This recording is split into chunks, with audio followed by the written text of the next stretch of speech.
Villagona eta guztien alkate izan ere. Eta bueno, hor, anekdota txiki bat kontatu nahi dut, nire semenarekin.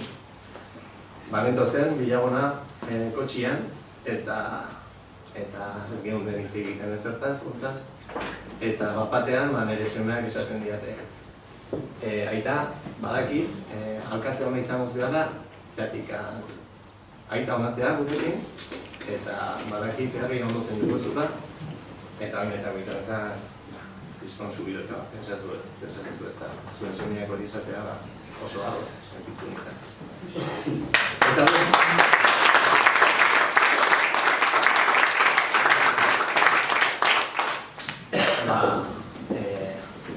zeran egiret eskerrak, lehen izan dian alkate guztieri, nire ohore guztia daukazue, eta saiatuko naiz, amesten dugun Villagona guztion artean egiten.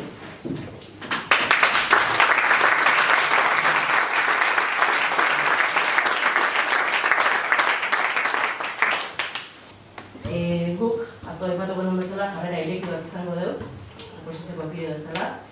Oposizio eraikitzaile bat egiteko asmoa badeu, elkarlanean oinarritutakoa. Eta, mahai honetan gauden guztion akordioak erdiesteko asmoarekin gatoz. Laburrean esan da, lau zutabetan oinarritu nahi dugu gure ekarpena oposizioa, erabakitzeko eskubidean aldeko lana egin nahi dugu, herritarrekin, eragileekin, udal ordezkariekin batera, Euskal Herritarrok, Euskal Herritarrok erabakitzeko eskubidea izan dezagun gure etorkizuna. Pasaren legealdian, herritarren partaidetzan egin duen apustua eta lan handia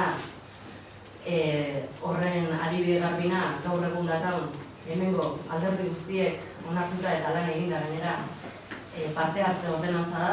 Guk hori bukaeraraino bete araztea izango gure helburua. Baita ere, gardentasuna aldarrikatu eta bete araziko dugu, noski, orain arte egin dugun moduan, beste kideekin batera. Eta gauden krisi testu inguru honetan, Euskal Herritar guztien eta Tomasa Villagonatar guztien eskubide sozialak defendatzen jarraituko dugu.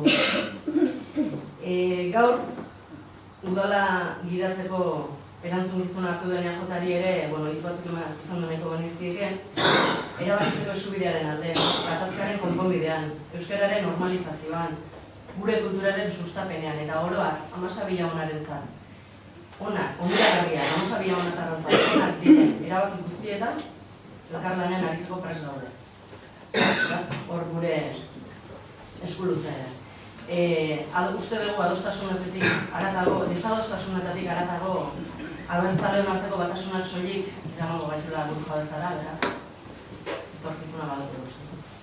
Eta amaitzeko, gaurkoan ere, gogoan izan nahi ditugu, espetxe politika anker baten ondorioz, 100 kilometrotara herritik kanpora dagoen kideak. Beraien eta beraien senideen eskubideen alde ere, lanean tinko jarraituko dugula esan nahi du. Besteria da.